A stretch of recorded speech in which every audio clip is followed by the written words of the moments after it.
कि जो backend development है ना, it's all about the database interaction. और उससे ज़्यादा इंपॉर्टेंट है कि आप जो लॉजिक लिखते हैं बैकएंड में इंटरेक्शन करने के लिए डेटाबेस के साथ, एपीआई के साथ, फ्रंट एंड के साथ, वो लॉजिकल प्रोग्रामिंग लैंग्वेज आपको आना चाहिए। मतलब कि आप लॉजिकली चीज़ों को लिख पाएँ, सोच पाएँ, ये बहुत ही इंपॉर्टेंट है। भैया ये कैसे होगा? बिकॉज़ बहुत सारे लोग ना नॉन टेक बैकग्राउंड से रहते हैं, वो प्रोग्रामिंग में जब एंटर करते हैं तो यहाँ पे लॉजिकल पार्ट में गिव अप कर देते हैं। उनको नहीं समझ में आता कि भैया लॉजिक कैसे बनाएँ, लॉजिक कैसे लिखें? तो इसके लिए जो सबसे इंपॉर्टेंट कोर कॉन्सेप्ट है जो हमें कॉलेज टाइम में सिखाया जाता है, वो होता है data structure and algorithm. Data structure algorithm अगर आप अच्छे से जानते हो या थोड़ा-मोड़ा भी जानते हो तो काम चल जाएगा, लेकिन थोड़ा-सा बेसिक्स पता होने से आपको कॉन्फिडेंस बूस्ट अप रहता है कि मुझे पता है कि स्टैक को कैसे यूज़ करते हैं, क्यू को कैसे यूज़ करते हैं, एरे क्या होता है, स्ट्रिंग क्या होता है, हम लोग स्ट्रिंग में कैसे डेटा को मैनिपुलेट कर सकते हैं। ये सारी चीज़ें कहीं न कहीं at the end down the line use में आती है। अगर आपको डीएसए नहीं पता है तो ट्रस्ट मी, अपने चैनल पे जाओ, एक-एक वीडियोज़ देखना स्टार्ट करो। डीएसए में इतना अच्छा कॉन्फिडेंट फील करने लगोगे कि बड़े-बड़े इंटरव्यूज़ भी आप आराम से क्रैक कर सकते हो on the basis of DSA only. बहुत सारा फ़ायदा है डीएसए सीखने का, वो आपके सोचने की शक्ति को काफ़ी बढ़ा देता है। आप बहुत सारे एज केसेस को सोच पाते हो, जो एक नॉर्मल वेब डेवलपर जिसने डीएसए नहीं किया होगा, वो उतना रूट लेवल पे जाके नहीं सोच पाएगा। क्योंकि डेटा स्ट्रक्चर एक्चुअली में आपको वो टूल प्रोवाइड करता है, जहाँ पे आप किसी भी डेटा को काफ़ी ईज़िली मैनेज कर सकते हो और काफ़ी एफिशिएंटली उसको यूज़ में ला सकते हो। तो फिर जो मुझे नहीं जानते या फिर मेरे चैनल पे नए आए हैं, तो myself Prince Agrawal, I am currently working as a software developer at ServiceNow. मुझे डेवलपमेंट फील्ड में मोर देन 5 इयर्स का एक्सपीरियंस है। मुझे यहाँ एक्चुअली में बहुत ज़्यादा अंतर दिखता है, जो वेब डेवलपर डीएसए जानता है और जो नहीं जानता है। डीएसए जानने वालों को पता है कि भैया कौन सा डेटा स्ट्रक्चर कहाँ पे यूज़ करेंगे सो दैट हम ईज़िली किसी फंक्शनैलिटी को सर्वर पे या डेवलपमेंट में यूज़ कर सकते हैं। So DSA is like organising your data. इसका क्या मतलब है? देखो सिंपल सा बात समझते हैं। अगर नॉर्मल घरों में जब भी हम अलमीराज़ में अपने कपड़े रखते हैं, राइट? अगर हम अपने कपड़े को सैयार के रख रहे हैं, एक के ऊपर एक, उसके ऊपर एक, दैट्स अ स्टैक्स, राइट? जो स्टैक हमने डेटा स्ट्रक्चर में पढ़ते हैं। अगर हम उसको हैंग कर रहे हैं, मतलब टांग के रख रहे हैं, राइट? तो एक प्रॉपर ऑर्डर में टांग रहे हैं, सो दैट कि हमें बाद में रिट्राइव करने में आसानी हो। सबसे छोटे कपड़े स्टार्टिंग में, देन बड़े, देन उससे और बड़े, ठीक है? That's the Q.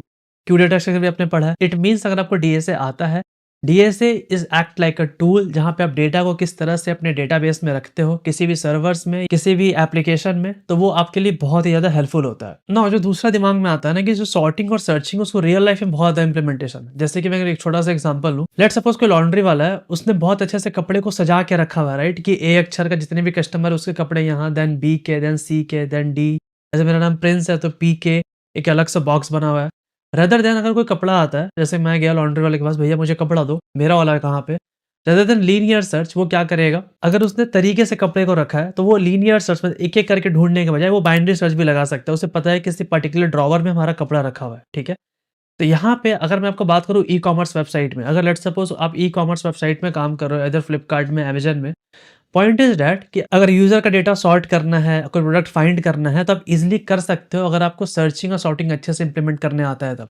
मैंने पूरा का पूरा प्लेलिस्ट बना रखा है यार सॉर्टिंग और सर्चिंग में, आप प्लीज़ उसको देखिए। अगर आपको लगता है कि ये वाला पार्ट आपका वीक है, तो प्लीज़ वहाँ से आप पूरा का पूरा कवर कर सकते हो। पूरा कॉन्सेप्ट विजुअलाइज़ भी मैंने कराया है। नेक्स्ट जो है वो डीएसए के थ्रू आप वेबसाइट को काफ़ी फास्ट बना सकते हो। इसका कैसे भैया? लेट्स सपोज़ आपने कोई पिज़्ज़ा डिलीवरी वाला ऑनलाइन सिस्टम तैयार किया है, ठीक है? सर्वर्स बहुत ज़्यादा कन्फ्यूज़ रहेगा। अगर आप नॉर्मल तरीके से जो एक लेमन अप्रोच है उसमें अगर आप ऑर्डर ले रहे हो पिज़्ज़ा का, देन डिलीवर कर रहे हो, तो बहुत सर्वर कन्फ्यूज़ रहेगा बिकॉज़ बहुत सारे ट्रांज़ैक्शंस रहेंगे, डेटा रहेंगे। अगर आप वहाँ पे हैश मैप यूज़ करते हो, तो जो भी डेटा यूज़र का फाइंड करना है कि मेरा पिज़्ज़ा कहाँ पहुँचा या ऑर्डर प्लेस्ड हुआ कि नहीं हुआ, आप मिलीसेकंड में डेटा फेच कर सकते हो बिकॉज़ हैश मैप या हैशिंग में हमें पता है कि डेटा हम O ऑफ 1 में फाइंड करते हैं, ठीक है? तो रेदर देन जहाँ आपको सेकंड लग रहा था, वहाँ आप मिलीसेकंड में कर रहे हो, तो यहाँ पे ऑप्टिमाइज़ेशन काम आता है डीएसए का। नॉर्मल तरीके से आप काम कर सकते थे, कोई प्रॉब्लम नहीं है, लेकिन जब यूज़र बेस हमारा बहुत बड़ा हो जाता है, तब डीएसए का रिक्वायर्ड होना ज़रूरी है। क्योंकि वहाँ पे सेकंड्स नहीं, मिलीसेकंड्स में बात होती है कि आप कितना कम से कम समय लगा रहे हो चीज़ों को हैंडल करने में। अगर मैं यहाँ पे रियल टाइम एग्जांपल लूँ ना डीएसए का, जहाँ पे नोड.जेएस में हम यूज़ कर रहे हैं, जैसे कि जो यूज़र रिक्वेस्ट होता है सर्वर में, वो मैनेज करते हैं क्यू के थ्रू। मतलब कि आपने थीम पार्क में एग्जांपल देखा होगा, जो टिकट काउंटर होता है, ठीक है? वहाँ पे यूज़र्स आ रहे हैं और जो सर्वर से जो टिकट काउंटर वो एक-एक करके टिकट दे रहा है। सेम उसी तरह सर्वर्स में भी होता है। जैसे-जैसे यूज़र रिक्वेस्ट आता है, एक बाई एक, वन बाई वन, वैसे करके हम उसका जो भी रिस्पॉन्स रहता है, हम उसको देते जाते हैं, ठीक है?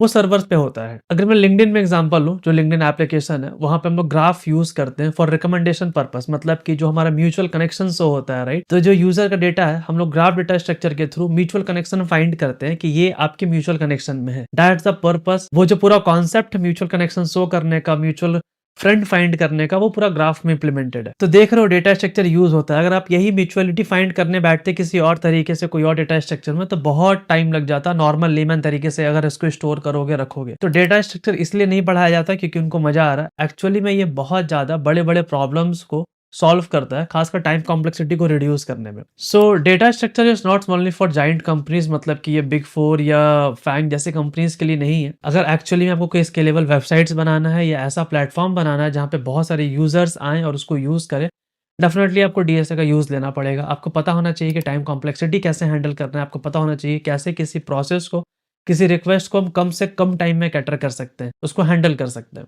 नो मैटर व्हाट, इधर आप कोई चैट एप्लीकेशन बना रहे हो, इधर आप कोई ज़ोमैटो जैसे फूड डिलीवरी ऑनलाइन एप्लीकेशन बना रहे हो, या फिर आप कोई लिंक्डइन जैसा एप्लीकेशन बना रहे हो, या फिर कोई ई-कॉमर्स जैसा एप्लीकेशन बना रहे हो, आपको कहीं न कहीं टाइम कॉम्प्लेक्सिटी हैंडल करना पड़ेगा, डेटा को सही वे में मैनेज करना पड़ेगा और जो यूज़र डेटा फेच करना चाह रहा है, वो जितना कम से कम समय में आप फेच करके दो, दैट्स वेल एंड गुड। तो आई होप यार आपको इस वीडियो के थ्रू एग्जांपल में जो मैंने समझाया वो समझ में आया होगा, किस तरह से जो Node.js है, चाहे वो गोलैंग है, कोई भी डेवलपमेंट लैंग्वेज आपने पिक किया है, उसमें डीएसए कितना इंपॉर्टेंट रोल प्ले करता है।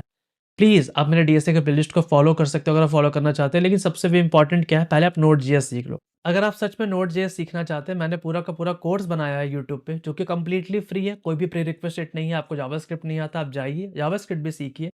मैंने डिटेल वे में पूरा कवर किया है कि डेटाबेस क्या होता है, एपीआई क्या होता है, कैसे हम लोग मोंगूस बनाते हैं, मोंगूस क्या है, ईच एंड एवरीथिंग, प्रोजेक्ट्स भी बनवाया है। आप पूरा जाओ, आप प्लीज़ उस प्लेलिस्ट को देखो, 10 से 15 दिन का कोर्स है। पूरा का पूरा स्किल सेट आपके पास आ जाएगा। मेरे पास ऐसे बहुत सारे रिव्यूज़ आते हैं कि भैया आपका कोर्स करने के बाद मेरा जॉब लग गया या फिर मेरा इंटर्नशिप लग गया। ये बहुत ही ऑसम प्लेलिस्ट था। कभी सोच नहीं सकते थे कि इस लेवल पे क्लैरिटी मिल जाएगा बैकएंड डेवलपमेंट में।